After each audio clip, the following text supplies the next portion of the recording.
working in the spirit of the Golden Empire. This is 17 News at noon. Welcome back. We are continuing to follow breaking news. The first positive coronavirus case is here in Kern County. Kern County Public Health has confirmed a non-resident has tested positive for COVID-19 while visiting. According to Public Health, they have begun tracing potential contact with the individual. Well, joining us now from Public Health is Karen. Karen, can you tell us the latest on the COVID-19? Yeah, certainly, Nicole. Well, up until this point, there have been 0 cases confirmed here at home. Kern County has been in the clear.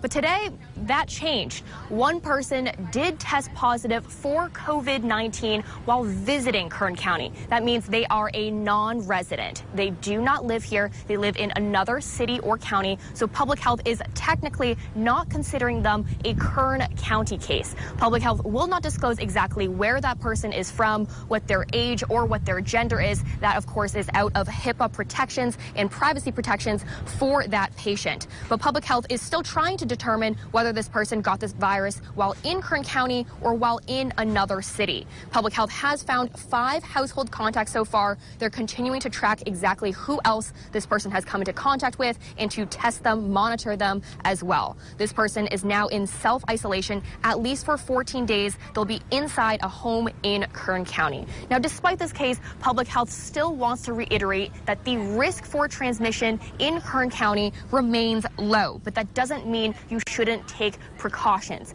That means staying at home if you are sick, still staying at home in self-isolation as much as possible. Many cities, they have been placed in a shelter-in-place mandate, especially up in the Bay Area. Also, sanitary precautions, washing your hands as much as possible, using hand sanitizer if sinks are not in availability to you. Definitely covering your cough, covering your sneeze with your elbow, cleaning your surfaces around you that you frequently use as much as possible. But we will certainly continue to bring you all the latest details as soon as we learn them. Follow us on our website and across all our social media platforms. We'll have more coming up for you tonight at 5 and 6. For now, from Kern Public Health, Karen Hua, 17 News. Thank you, Karen, for that. Well, covering our other top stories from noon. For many students, today will be the last day in school for at least a month. Kern County Superintendent of Schools recommended all local schools close by the end of the day tomorrow until Tuesday, April 14th. That impacts 47 districts.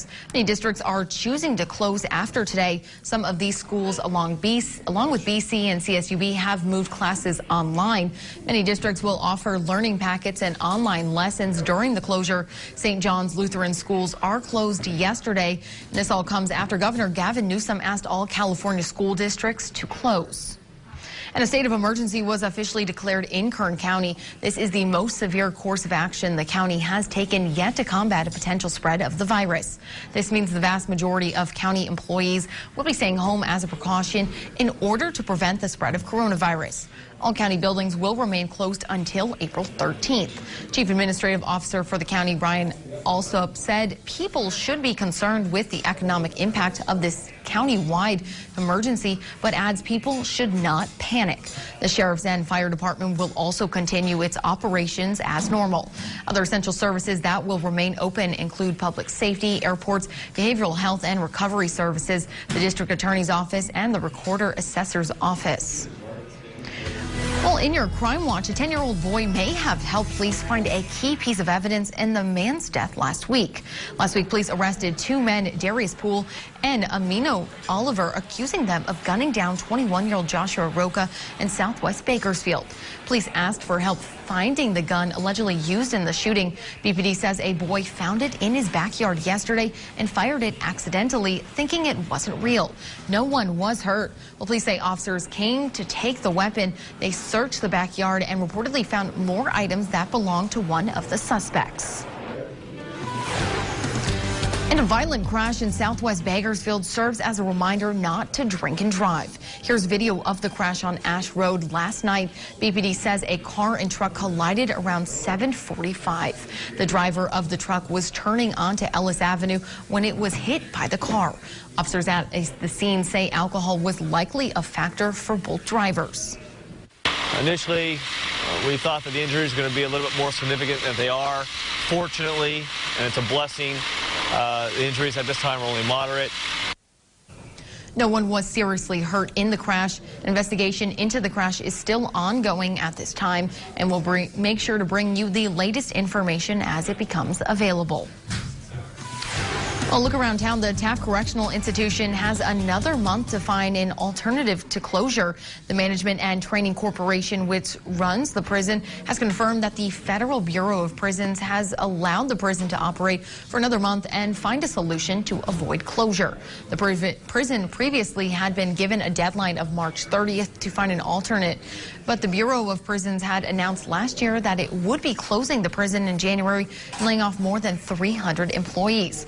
However, the closure has been delayed multiple times in an attempt to find ways to keep the prison open. The Taft Correctional Institution has a capacity of 2,500 inmates and contributes $4.6 million to the local economy, according to MTC. Well, they've got toilet paper and you've got blood, the perfect match for an unusual exchange of goods. Ho-Chin Community Blood Bank says it will give away a free roll of toilet paper to the first 20 blood donors today. This toilet paper incentive comes after an added need of blood donations since the COVID-19 pandemic may cause a decrease in people giving blood donations. Again, a free roll of toilet paper will be given to the first lucky 20 donors today at 11515 Bolthouse Drive. And at last check, they still do have some toilet paper rolls left. So if you would like to donate, you can head on over. Let's take a look around the nation. The coronavirus has delayed presidential primary in Ohio. Yesterday, Ohio governor announced on Twitter that polls across the state will be closed. Governor Mike DeWine points to what he calls a health emergency, an unprecedented public health crisis. Ohio was one of several states slated to hold its primary on March 17th, which is today. The state petitioned an Ohio judge to postpone the election, but was denied. DeWine tweeted that it would be unacceptable to force poll workers and voters to place themselves in risk of contracting the coronavirus. He did not say when he expects to open the polls for voting, but he says the Secretary of State will work through the courts to extend voting options for all eligible voters in the state. And Kentucky is delaying its primary election. Secretary of State Michael Adams made the announcement in a video posted to Twitter on Monday. Kentucky law allows elections to be delayed if the Secretary of State and governor agree to do so due to a state of emergency. The election was originally scheduled for May 19th. It is now scheduled for June 23rd. Louisiana and Georgia have also postponed their primaries. And this year's Kentucky Derby is postponed due to the coronavirus. According to multiple media outlets, the 146th run for the Roses will take place on September 5th, the Saturday of Labor Day weekend. It will be just the third time the world's most famous horse race will take place outside of the month of May. Since 1946, the Kentucky Derby has taken place every year on the first Saturday in May. An official announcement on the date change is scheduled for later. Well, for most, they are stuck at home, but how are the elderly staying active during this time? Well, YouTube is encouraging seniors to get up and move around. Also, gyms across the country are closing and impacting those who hit the gym daily. Your 17 Health Watch is right after this break. Welcome back in your 17th Health Watch. The coronavirus pandemic has slowed down much of daily life, but that is having a positive effect on the environment. In China, quarantines in closed factories mean the usual thick smog has been replaced by blue skies. CNN's Ivan Watson has more. This is what Chinese cities usually look like this time of year. Thick smog blanketing the skyline. But this year, there's something different in the air. Blue skies. In several Chinese cities, the air pollution has improved, especially Wuhan, the original epicenter of the deadly coronavirus. The face masks many Chinese used to wear to filter out polluted air, now worn to protect against the virus.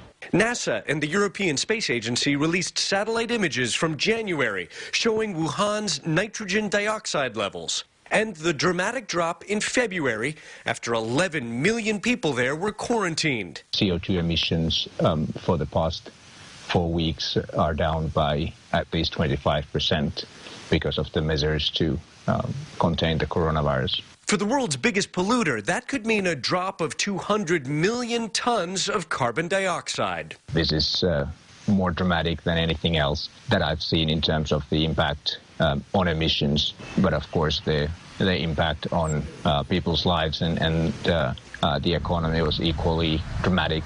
The Center for Research on Energy and Clean Air says coal consumption at fired power stations saw a 36% drop compared to last year. Their research also shows carbon emissions from the aviation industry plunging due to falling demand and widespread travel restrictions.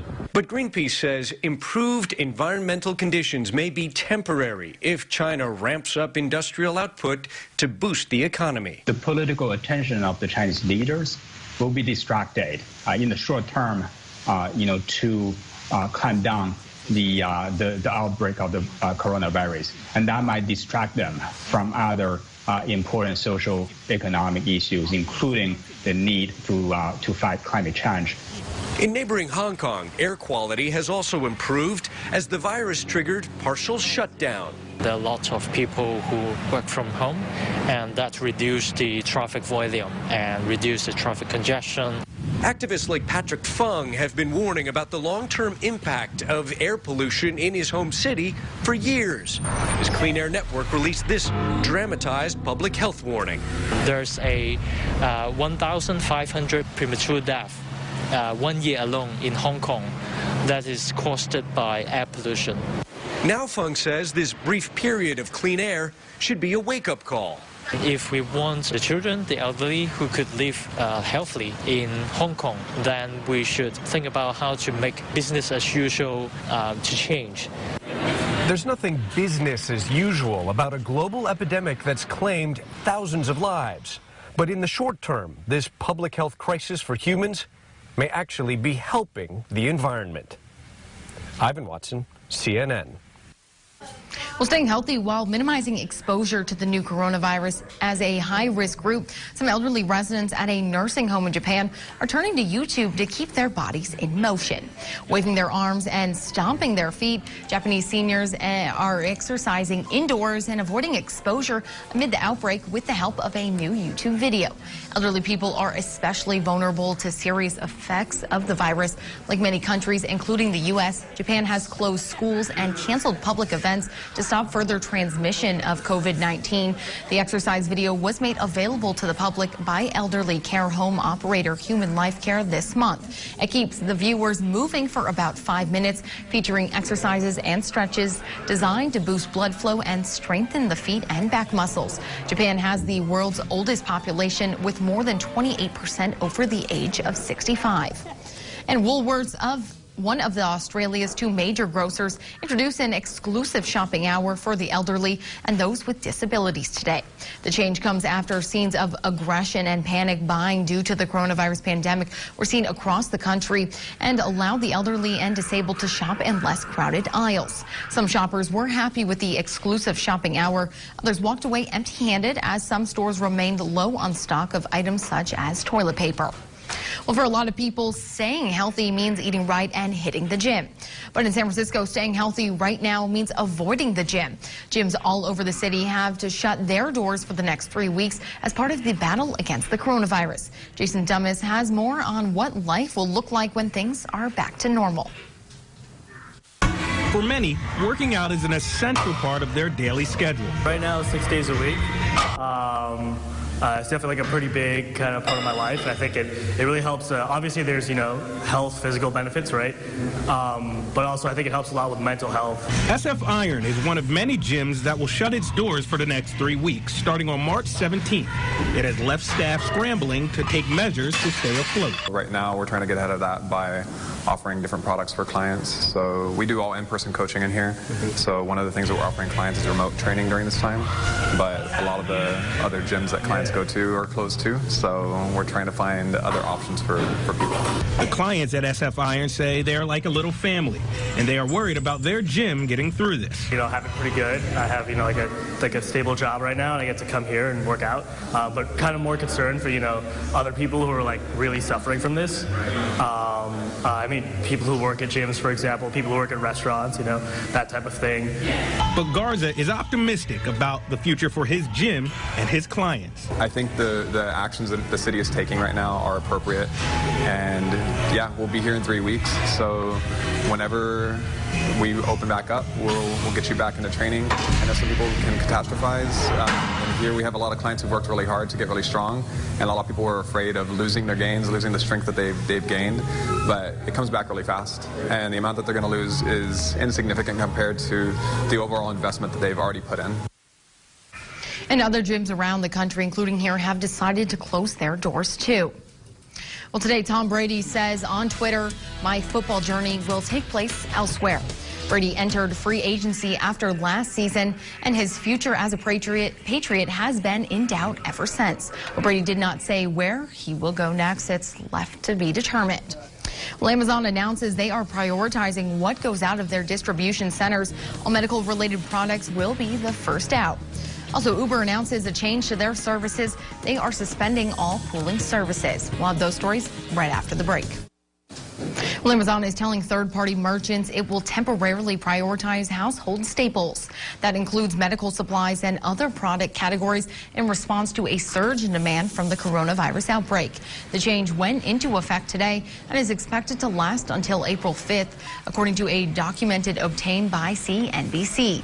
The change means Amazon will take in items like household staples before other products. Third-party sellers on Amazon who sell products not related to coronavirus demand may see delays when they try to send their items to an Amazon warehouse. Also, Uber announced yesterday it is suspending its pool service option in both the United States and Canada. This as concerns over the spread of coronavirus continue to rise. Pool allows you to split the cost of your ride with a stranger who is heading in a similar direction as you. Vice President of the rideshare giant tweeted, "Our goal at Uber is to help flatten the curve of community spread in the cities we serve." Uber sent an in-app message to their customers asking them to only travel when necessary to, quote, make sure riders are available for those who truly need that. And Uber is offering some relief for businesses while people are asked to go out less during the pandemic. Uber Eats says it's waiving its delivery fees for more than 100,000 restaurants. People can also request how they want food to be delivered. And Uber says it's sharing the CDC's advice on how to seal packages to keep them safe. Restaurant owners can also opt into daily payments instead of the usual weekly billing cycle. Also, DoorDash is encouraging users to take advantage of its no-contact delivery option. You can leave instructions for your delivery driver in the app or select text your driver to send a photo of the spot you'd like your order dropped. If a no-contact delivery is requested, the Dasher will leave your food in a safe place and alert you when it's ready for pickup. DoorDash says it is testing enhanced drop-off options for customers that are coming soon to the app and website. DoorDash says it will roll out these in the next coming days. Well, the threat of the coronavirus has McDonald's changing the way it does business. The fast food giant is calling all dining areas in corporate-owned restaurants. It is also encouraging its franchisees who operate about 93% of all locations to do the same. McDonald's will also close its play places at U.S. locations. Drive-through, walk-in, takeout, and delivery are still available. Well, when we return here on our 17 News at noon, in the midst of everything, today is St. Paddy's Day, and you can still celebrate even from home. We'll be right back. Well, before we go, happy St. Patrick's Day. Don some green and cook up some corned beef and cabbage. St. Paddy's Day is also National Corned Beef and Cabbage Day. The classic combo pairs beef preserved in a salty brine. That's actually what corn means, and a side of meltingly tender cabbage. Truth be told, it's an Irish-American thing. Folks in Ireland don't really claim it as their own. Well, I also want to take this time to just wish my parents a happy 30th anniversary. They met on St. Paddy's Day 30 years ago. Well, thank you all for tuning in at 17 News at noon. We'll see you back here at 17 News at 5.